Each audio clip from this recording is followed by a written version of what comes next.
نحمده ونصلي ونسلم على رسوله الكريم اما بعد فاعوذ بالله من الشیطان الرجیم بسم اللہ الرحمن الرحیم الا بذکر اللہ تطمئن القلوب صدق اللہ العظیم۔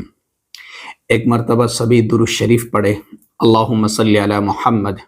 وعلی آل محمد کما صلیت علی ابراہیم وعلی آل ابراہیم انک حمید مجید۔ اللہم بارک علی محمد وعلی آل محمد کما بارکت علی ابراہیم وعلی آل ابراہیم انک حمید مجید۔ میرے محترم عزیزو، انسان کی زندگی کے اندر کئی طرح کے حالات، پریشانیاں اور مصیبتیں اور کئی طرح کی تکالیف آتی ہے، اور ان تمام تکالیف کے اندر انسان بہت زیادہ پریشان ہو جاتا ہے اور اسے اپنی ان پریشانیوں سے نکلنے کا کوئی راستہ نظر نہیں آ رہا ہوتا ہے۔ آج کی ویڈیو آپ سبھی کے لیے انشاءاللہ بہت مفید ہونے والی ہے کہ ایک انسان اپنی تمام تر تکالیف سے، تمام تر مصیبتوں سے کس طرح سے نکل سکتا ہے، اور وہ کیا عمل کرے، کون سا وظیفہ پڑھے، کون سا عمل کرے کہ جس کی برکت سے اللہ تبارک و تعالیٰ اسے تمام تر حالات، پریشانیوں سے، مصیبتوں سے نکال کر اسے ایک پرسکون زندگی عطا کر دے۔ تو یہی باتیں ہمیں سمجھنا ہے اور ان کو پر عمل کرنے کی کوشش کرنا ہے۔ یاد رکھیے گا کہ زندگی کے اندر کبھی مشکلات آتی ہے اور کبھی خوشحالی آتی ہے، کبھی رزق کی تنگی ہوتی ہے تو کبھی رزق کی، مال کی فراوانی ہوتی ہے، کبھی بندے کے پاس مال ہوتا ہے اور کبھی نہیں ہو پاتا ہے۔ تو یہ اللہ تبارک و تعالیٰ کی طرف سے کئی مرتبہ بندے پر آزمائش ہوتی ہے۔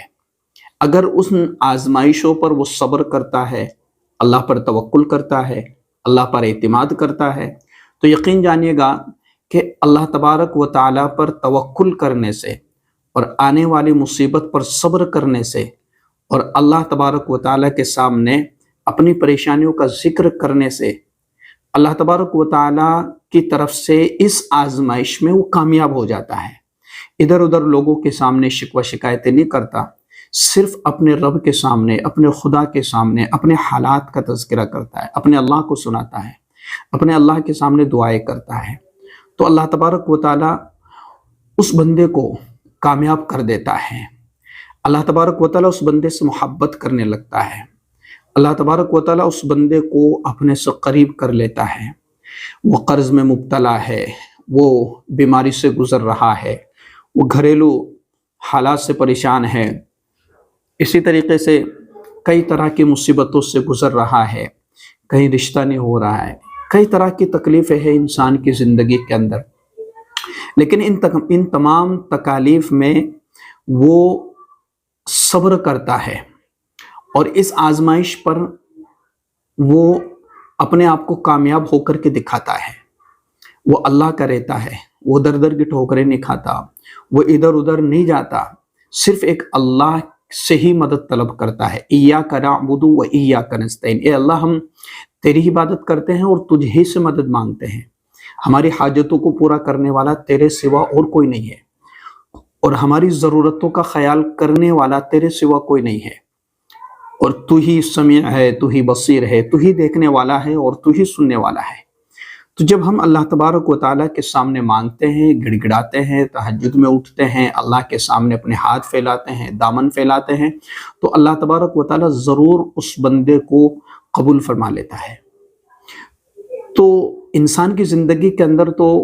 پریشانی آتی ہیں اور یہ اللہ کی طرف سے آزمائش ہوتی ہے، ہمیں اس آزمائش کے اوپر صبر کرنا ہے، صبر سے کام لینا۔ انما یوفی الصابرون اجرہم بغیر حساب، تو جو صبر کرنے والے ہیں ان کے لیے تو بے انتہا اللہ نے ثواب رکھا ہے، ان کے لیے بے انتہا اللہ نے اجر رکھا ہے۔ تو جو بندہ اللہ کو مانتا ہے، اللہ کی مانتا ہے، جس بندے کا اللہ پر اعتماد ہے، یقین ہے، وہ مومن ہے، اپنے آپ کو مسلمان کہتا ہے، مومن کہتا ہے،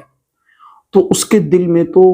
ذرہ برابر اللہ کے بارے میں شکوہ شکایت کا لفظ آنا ہی نہیں چاہیے۔ اللہ تبارک و تعالیٰ کے ذات کے بارے میں کبھی اس سے ایسا گستاخانہ لفظ نہیں کہنا چاہیے کہ مجھ سے کون سا گناہ ہو گیا کہ جس کی وجہ سے مجھے اتنی ساری تکلیفیں مل رہی ہے، میرے حالات نہیں سدھر ہو رہے، میرے حالات بہتر نہیں ہو رہے، ٹھیک نہیں ہو رہے، میں نمازیں پڑھتا ہوں، تہجد پڑھتا ہوں، روزے رکھتا ہوں، نفلی روزے رکھتا ہوں، اور پتہ نہیں کیا کیا کرتا ہوں، سارے نیک اعمال کرتا ہوں، اس کے باوجود بھی میرے حالات ٹھیک نہیں ہو رہے۔ یاد رکھنے کی بات ہے کہ اللہ تبارک و تعالیٰ کو اپنے بندے کی عبادتیں اور اپنے بندے کا رونا اور اپنے بندے کا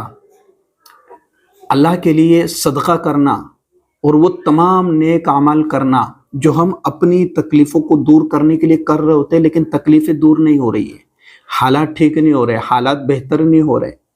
تو اللہ تبارک و تعالیٰ اس بندے سے محبت کرنے لگتا ہے کہ میرا بندہ تو مجھے بڑا پسند آتا ہے کہ جب تو میرے لیے کسی غریب کی مدد کرتا ہے اور صدقہ کرتا ہے، میرے بندے مجھے بڑا اچھا لگتا ہے تو میرے سامنے آ کر کے رو رہا ہے، میرے بندے مجھے بڑا اچھا لگتا ہے تو میرے سامنے ہاتھ پھیلا رہا ہے، اگر میں تیری تکلیف دور کر دوں گا تو تو دور ہو جائے گا۔ اس تکلیف کا آنا تیرے لیے میری اور تیری ملاقات کا ذریعہ ہے، تو مجھ سے قریب ہو گیا ہے اور میں چاہتا ہوں کہ تو مجھ سے قریب رہے، تو دور نہ ہو، مجھے تیرا مانگنا، تیرا دعائیں کرنا، تیرا گڑ گڑانا، تیرا آنسو بہانا، کسی کی مدد کرنا، صبح سے اور شام تک اللہ کی طرف تیرا متوجہ رہنا، میری طرف تیرا دھیان کا رہنا مجھے بڑا اچھا لگتا ہے۔ تو یہ ہمیں سمجھنا چاہیے کہ اگر تکلیف دور نہیں ہو رہی ہے، ذکر کرنے کے بعد بھی، نماز پڑھنے کے بعد بھی، تسبیحات پڑھنے کے بعد بھی، اتنے سارے وظائف کرنے کے بعد بھی، اور طرح طرح کے جو ہے وظائف کر لیے لیکن تکالیف دور نہیں ہو رہی، تو یہ نہ سمجھے کہ ہماری دعائیں، ذکر، اذکار، عبادتیں اور نمازیں قبول نہیں ہو رہی ہیں، قبول تو ہو رہی ہے، لیکن یہ اللہ سے ایک تعلق کا ذریعہ بن گئی، وہ ایک پریشانی ہماری جو ہمیں تہجد تک لے آئی، جو ہمیں عبادت تک لے آئی، جو ہمیں نماز تک لے آئی، جو ہمیں توبہ و استغفار تک لے آئی، اور اللہ تبارک و تعالیٰ چاہتا ہے کہ میرا بندہ مجھ سے قریب رہے، دور نہ ہو۔ تو یہ حالات تو ذریعہ بنے ہیں اللہ سے قریب ہونے کے لیے، اور ہم سوچتے ہیں کہ ہم اتنا سب کچھ کر رہے پھر بھی ہمارے حالات ٹھیک نہیں ہو رہے۔ اگر ہمارا دل مطمئن رہتا ہے اور اللہ کا ذکر کرنے کے بعد دل کو سکون مل جاتا ہے، دل کو اطمینان مل جاتا ہے، راحت مل جاتی ہے، تسلی مل جاتی ہے، اور بڑا اچھا لگتا ہے اللہ کے سامنے رونا، گڑ گڑانا، آنسو بہانا، تو سمجھے کہ اللہ مجھ سے محبت کر رہا ہے اور میں اللہ سے محبت کر رہا ہوں، اور اللہ تبارک و تعالیٰ میری باتوں کو سن رہا ہے، میرے گڑ گڑانے کو سن رہا ہے، میری دعاؤں کو سن رہا ہے، میرے ذکر کو سن رہا ہے، میری عبادتوں کو دیکھ رہا ہے، اور مجھے اپنے ان سارے اعمال میں بڑی لذت محسوس ہوتی ہے۔ تو یہ چیز بھی سمجھنے کی کوشش کریں کہ ایک تو تکالیف پر صبر کرے، اور اللہ کی طرف سے یہ امتحان ہوتا ہے، آزمائش ہوتی ہے، اس امتحان میں اور اس آزمائش میں صبر کر کے اور اللہ کے یہاں پر کامیاب بنے۔ ہاں، اسی طریقے سے تکالیف آ رہی ہیں اور ہم ذکر و اذکار، تسبیحات، تمام طرح کے وظائف کر رہے ہیں، تو یہ اگر ان کے کرنے کے بعد بھی تکالیف دور نہیں ہوتی تو یہ نہ سمجھے کہ ہمارے یہ ذکر، اذکار اور اسی طریقے سے قرآن کی تلاوت، نماز اور نماز تہجد اور دعائیں مانگنا قبول نہیں ہو رہی، بلکہ قبول تو ہو رہی ہے، لیکن اللہ کو ہماری عبادتیں پسند آ رہی ہے، اور اللہ چاہتا ہے کہ میرا بندہ مجھ سے قریب رہے، مجھ سے دور نہ ہو۔ اسی طریقے سے اپنی زندگی کے اندر اللہ تبارک و تعالیٰ کے حکموں کو مکمل کرنے کی کوشش کرتے رہے۔ ہماری زندگی کا کوئی ایسا عمل نہ ہو کہ جو اللہ کو ناراض کرنے والا ہو، جو عمل اور جو کام ہمیں اللہ کی اطاعت سے دور کرنے والا ہو، ایسا ہمارا کوئی عمل نہ ہو۔ اللہ کی شان میں گستاخی کے الفاظ نہ کہے کبھی بھی کہ مجھ سے کیا خطا ہو گئی، مجھ سے کیا گناہ ہو گیا، مجھ سے کیا لغزش ہو گئی کہ جس کی وجہ سے مجھ پر یہ ساری تکلیفیں آ رہی ہیں۔ تو اس طرح کے الفاظ کبھی بھی نہ کہے، اللہ سے امید رکھے،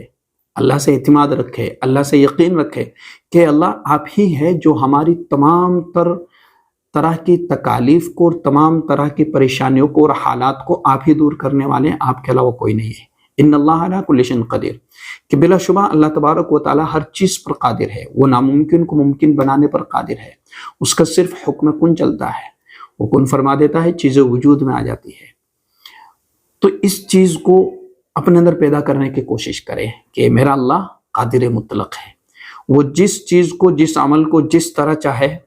وہ وجود میں بخش سکتا ہے۔ ہمارے لیے جو چیزیں ناممکن ہمیں نظر آ رہی ہوتی ہے وہ اللہ کے لیے کوئی ناممکن نہیں ہے۔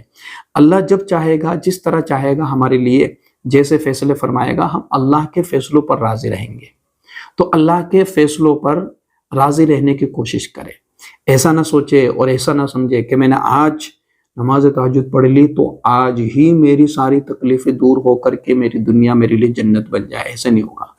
بلکہ اللہ تبارک و تعالیٰ ہر بندے کو آزماتا ہے، ہر مومن بندے کو آزمائے گا۔ جنت اتنی سستی نہیں ہے کہ ہم سب کو اللہ تبارک و تعالیٰ بغیر امتحان کے، بغیر آزمائش کے، بغیر تکلیف کے، بغیر ٹٹولے جنت دے دے، بلکہ اللہ تبارک و تعالیٰ ایمان والے بندے پر آزمائشیں ڈالتا ہے کہ میں اس کو پر تکلیف ڈالتا ہوں، یہ اس تکلیف میں بھی مجھے یاد کرتا ہے یا نہیں کرتا ہے۔ اللہ تبارک و تعالیٰ کبھی بندے کو نعمتوں سے نواز دیتا ہے، میں اس بندے کو دیکھنا چاہتا ہوں کہ یہ نعمتوں میں رہ کر مجھے یاد کرتا ہے کہ نہیں کرتا ہے۔ تو غریبی بھی امتحان بن جاتا ہے اور امیری بھی امتحان بن جاتا ہے۔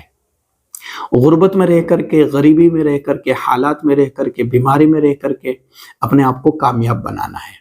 کہ میرا اللہ مجھ سے راضی ہو جائے، بس اور کوئی لفظ نہیں، کہ میرا اللہ مجھ سے راضی ہو جائے۔ میں چاہتا ہوں کہ میرا اللہ مجھ سے راضی رہے، مجھے کچھ نہیں چاہیے دنیا میں،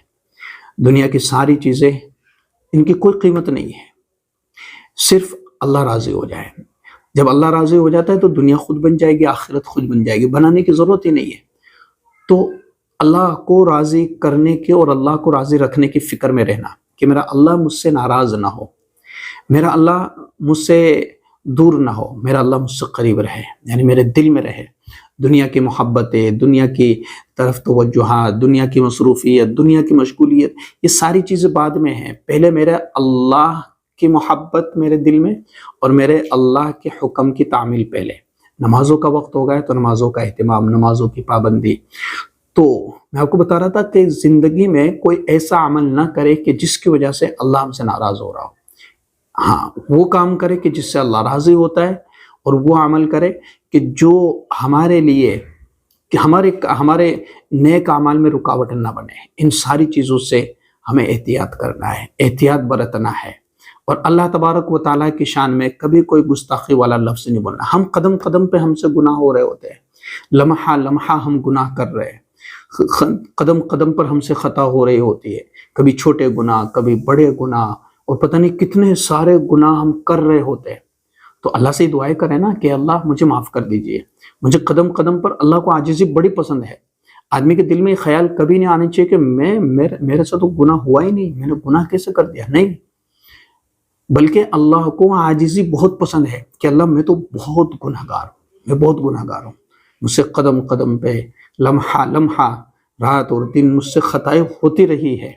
اور اللہ مجھ سے خطائیں ہو رہی، مجھے معاف کر دے۔ تو اللہ کو عاجزی، انکساری اور تواضع بہت زیادہ پسند ہے۔ یہ نہ سمجھے کہ میں تو اتنے ذکر اذکار تہجد اور پتہ نہیں کیا کیا پڑھ رہا ہوں، میں تو بالکل پاک صاف ہو چکا، ایسا نہیں، یہ تکبر کی علامت ہے، اور تکبر والا بندہ اللہ کو پسند نہیں ہے، اللہ کو پسند نہیں ہے۔ اللہ کو وہ بندہ پسند ہے جس میں عاجزی ہوتی ہے، جس میں تواضع ہوتا ہے، جس میں انکساری ہوتی ہے، جس میں جھکاؤ ہوتا ہے، جو نرم دل کا ہوتا ہے، جو اپنے آپ کو اللہ کے آگے جھکا دیتا ہے کہ اللہ میں تو کچھ بھی نہیں ہوں، جو کچھ ہے وہ آپ ہے، اور جو کچھ میرے پاس میں ہے وہ سب آپ ہی کی دین ہے، آپ ہی نے دے رکھا ہے۔ تو یہ چیز ہمارے اندر ہونا چاہیے۔ اسی طریقے سے ہمیں صبح شام کی جو تسبیحات ہے ان کا اہتمام کرتے رہنا چاہیے، کیونکہ یہ جو تسبیحات ہیں نا، یہ ہمارے دل کو اور ہمارے قلب کو دنیا کی گندگی سے صاف اور پاک کر دیتی ہے، اور اللہ تبارک و تعالیٰ سے قریب ہمیں کر دیتی ہے، اور اللہ ہم سے قریب ہو جاتا ہے ذکر کی برکت سے۔ اللہ ہم سے قریب ہو جاتا ہے دعاؤں کی برکت سے، ہم اللہ سے قریب ہو جاتے ہیں عبادت کے ذریعے سے، ہم اللہ سے قریب ہو جاتے ہیں جو ہے اللہ کے احکامات کو مکمل کر کے، پورا کر کے، اللہ کے احکامات کو ادا کر کے ہم اللہ سے قریب ہوتے چلے جاتے ہیں۔ تو صبح کے وقت میں اور شام کے وقت میں خاص طور سے ذکر کا اہتمام کرے، لا الہ الا انت سبحانک انی کنت من الظالمین۔ عشاء کی نماز کے بعد جب فارغ ہو جائے ہم اپنے کام کاج سے، یا عشاء کی نماز کے سنتوں سے، نوافل سے، وتر سے فارغ ہونے کے بعد 313 مرتبہ لا الہ الا انت سبحانک انی کنت من الظالمین یہ پڑھے، پھر اللہ سے دعا مانگے اپنے مقصد کے لیے۔ اگر یہ عشاء کی نماز کے فوراً نوافل وغیرہ کے بعد نہیں پڑھ سکتے تو سونے سے پہلے پڑھے اور پھر اللہ تبارک و تعالیٰ سے دعائیں مانگے. تو اللہ تو وہ ذات ہے کہ جو ہمارے گناہوں کو معاف کرنے پر قادر ہے. ہم سے نہیں پوچھے گا کہ تو نے گناہ کیوں کیا. بس اللہ سے ہم یہ دعا کریں گے کہ اللہ مجھے معاف کر دے، مجھ سے غلطی ہو گئی، اللہ فوراً معاف کر دے گا. پھر ہم سے گناہ ہو گیا، خطا ہو گئی، غلطی ہو گئی، پھر ہم اللہ سے کہے کہ اللہ مجھ سے غلطی ہو گئی، مجھے معاف کر دے، تو اللہ ہی نہیں کہے گا کہ تو نے واپس گناہ کیوں کیا. اللہ معاف کر دیتا ہے، اللہ معاف کرنے والا ہے. ان اللہ غفور الرحیم، ان اللہ کان تواب الرحیم.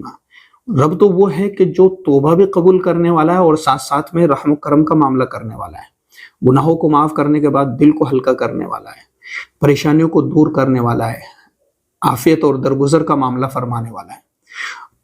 تو اس تسبیح کا ورد جاری رکھے. یہ وہ تسبیح ہے کہ جس نے حضرت نوح علیہ السلام کو نجات دلائی. اور یہ تسبیح وہ ہے کہ جو شخص اس تسبیح کو پڑھتا ہے تو یقیناً اللہ تبارک و تعالیٰ اس بندے کی دعا رد نہیں فرماتا، اس کو ضرور قبول فرماتا ہے. مشکل سے مشکل ترین حالات،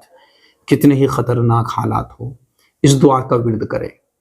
اور اپنے آپ کو پاک دامن بنائے، اپنے آپ کو متقی بنائے، پرہیزگار بنائے، شریعت اور سنت کا پابند بنائے، اللہ کا بن کر کے رہے، اللہ کے فیصلوں پر راضی رہے، اللہ کے حکم پر راضی رہے، اللہ کے حکموں کو پورا کرنے والے بنے اور اس تسبیح کا ذکر کرے. چاہے وہ معاملہ کسی بھی طرح کا ہو، کوئی ہمارا مسئلہ اٹکا ہوا ہے، کوئی مقصد رکا ہوا ہے اور ہمیں اس میں کامیاب ہونا ہے، تو اس تسبیح کو پڑھ کر کے اللہ سے دعا کرے کہ اللہ میں اس مشکل میں پھنس گیا ہوں، مجھے نکال دیجیے. یہ دعا کرے. کسی پریشانی میں مبتلا ہو گئے تو اس تسبیح کو پڑھ کر کے اللہ سے دعا کرے اور تقریباً 21 دن تک اس کو پڑھے. انشاءاللہ اللہ تبارک و تعالی ہمارے لیے راستے کھول دے گا، نجات کے راستے کھول دے گا، اسباب پیدا کر دے گا اور ہمیں احساس تک نہیں ہوگا اور ہمارا کام بنتا چلا جائے گا. تو میں نے آپ کے سامنے کچھ باتیں رکھی ہیں اور یقیناً یہ ساری باتیں آپ کے لیے اور ہم سب کے لیے بہت اہم ہوگی عمل کرنے کے اعتبار سے، عمل کرنے کے تعلق سے. اور انشاءاللہ اگر ہم عمل کریں گے تو ہماری دنیا بنے گی، آخرت بنے گی. اللہ ہم سے راضی ہوگا اور اللہ تبارک و تعالی راضی ہو کر کے ہماری زندگی کی تمام تر جو مشکلات ہیں ان کو آسان کر دے گا. اور دعا کرے کہ جو بھائی بہن پریشان حال ہے، مشکلات میں ہے، پریشانیوں میں ہے، مصیبتوں سے گزر رہے، ان سب کے لیے دعائیں کرے کہ اللہ ان کے حالات کو ٹھیک کرے، بہتر کرے. ان کے لیے اللہ تبارک و تعالی مشکلات سے نکلنے کے اسباب اور ذرائع پیدا فرمائے. اللہ ان کے لیے سہولیات عطا فرمائے. آمین ثم آمین یا رب العالمین. السلام علیکم ورحمۃ اللہ وبرکاتہ. اس ویڈیو کو ضرور اپنے دوستوں تک اور اپنے ملنے جلنے والوں تک ضرور شیئر کریں.